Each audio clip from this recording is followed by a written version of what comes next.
Avant de penser statut ou client, il faut d'abord s'assurer que les bases tiennent. Travailler à son compte, ce n'est pas seulement changer de contrat, c'est changer de rythme, de repères et de priorité. Et si on ne pose pas les bons fondements dès le départ, le doute, la fatigue ou les imprévus finissent toujours par s'inviter.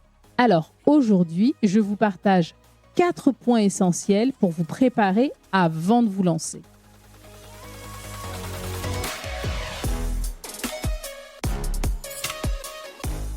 Le premier pilier, pratiquer l'égoïsme intelligent.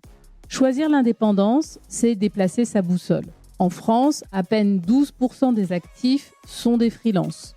Votre entourage regarde avec ses propres filtres, il s'inquiète, projette ses propres peurs, sans toujours comprendre ce que vous vivez. De mon côté, j'ai eu le luxe assez rare d'être seule à ce moment-là. J'avais tout l'espace mental pour construire, tester, me planter et recommencer. C'est ça l'égoïsme intelligent. C'est protéger l'énergie dont vous avez besoin pour durer. Ce n'est pas se couper du monde, c'est simplement créer une zone claire entre ce que les autres attendent et ce qui pour vous fait sens. Deuxième pilier, savoir garder le silence. Quand je mène un projet, je l'annonce une fois qu'il est bien engagé. Quand j'ai parlé de Blossom Talent, j'avais déjà mes premiers clients fermes. Et avec le temps, je réalise que j'ai toujours eu cette habitude. Parler trop disperse l'énergie. Dans le freelancing, les actes parlent toujours mieux que les intentions. Les mots ont leur moment. Il arrive quand les choses prennent forme, pas avant. Troisième pilier, se préparer financièrement. Il est très important. Le freelancing, c'est un flux pas toujours régulier entre ce qui rentre et ce qui sort. Et ça vaut autant pour l'énergie que pour l'argent. Au départ, tout démarre avant que les revenus n'arrivent. L'achat de logiciels, des dépenses pour la communication, la prospection, les formations, parfois même le matériel. Et si vous choisissez de vous salarier tout de suite, les charges sociales s'ajoutent très très vite. Chiffres très très vite. Ajoutez à cela un bureau, un local ou un abonnement pro pour faire style. Ce sont des coûts fixes qui tombent chaque mois. Et qu'il y ait du chiffre d'affaires ou non, c'est souvent une pression dont vous n'avez pas besoin au début.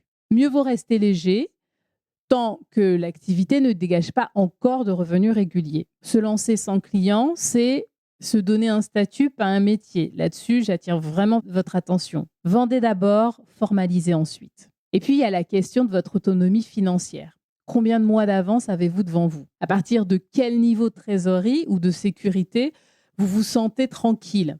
Quand ces questions sont claires, là, vous pouvez avancer. Sinon, gardez un pied dans le salariat le temps de tester peut-être une transition plus fine. Ou au contraire, c'est peut-être le signe que votre équilibre se trouve plutôt dans une double activité ou avec une activité complémentaire.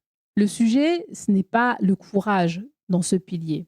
C'est vraiment d'avoir la lucidité. La lucidité sur la réalité économique de vos choix et sur le rythme que vous pouvez soutenir. On arrive au 4e et dernier pilier, ancrer la confiance à l'intérieur. La confiance ne se décrète pas, elle se construit. Elle pousse à partir de ce que vous savez déjà faire, de vos réussites, de vos preuves concrètes. Quand ce socle est solide, le regard extérieur ne déstabilise plus. Vous avancez avec vos repères, vos choix et votre rythme. Regardez bien vos fondations, votre équilibre mental, vos relations, vos finances, votre ancrage intérieur. Est-ce que tout ça est assez solide pour vous porter? Une activité durable a besoin de ses racines profondes avant d'en voir les fruits. Et si cette question vous travaille, si vous sentez que vous êtes à un carrefour sans savoir si c'est le bon moment ou la bonne manière de vous lancer, je vous propose 2 ressources. Sous la description de l'épisode, vous trouverez le lien vers mon site et mon agenda pour en parler ensemble. Et vous pouvez aussi, pour aller plus loin, télécharger gratuitement le guide des 10 erreurs des salariés qui veulent créer leur activité. C'est un guide simple pour éviter les pièges les plus courants et poser les bases d'un projet solide. Je vous dis à très bientôt pour un prochain épisode de 7 ans au Freebet.